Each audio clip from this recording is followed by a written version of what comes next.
สบายดีสวัสดีพ่อแม่พี่น้องทุกคนเนาะ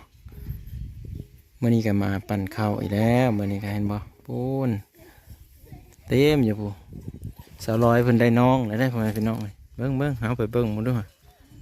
เพิ่นอยู่กับเพิ่นเลยปั่นข้าวเมื่อนี้ก็รู้จักผีพ่อแม่พี่น้อง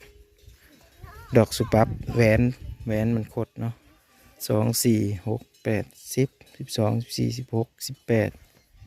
18สอบพี่น้องเนาะเลย18สอบปูน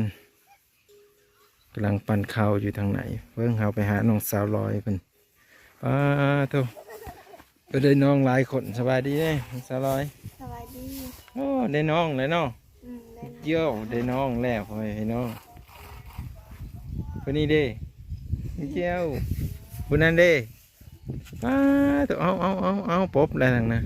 คนนี้มีปบคนนี้ได้หลายว่าสิรอไม่ได้นะกำลังสิปั่นเข้าไปพี่น้อง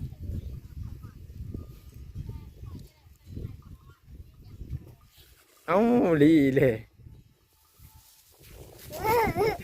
ได้หลายบ่เอาสิปบอีเลย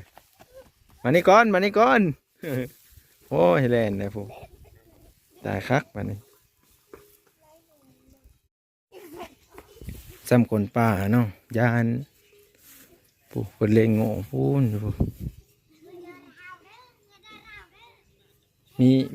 มีแอมปรินบ่แถวเนี้ยมะขามมีบ่อันนี้ลูกแล้วอะไรลูกเด็ดลูลาเพิ่น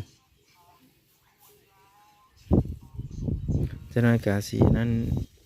ปั่นต่ออีกไปพี่น้องเลย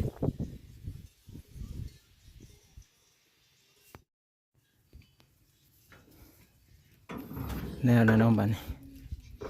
สำเร็จร้านที่สองอันนี้ตัว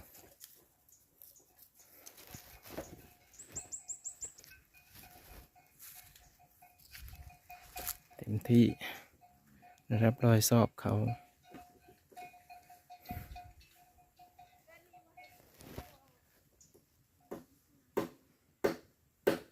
ลายขนาดพอไปพี่น้องเลยเต็มเลย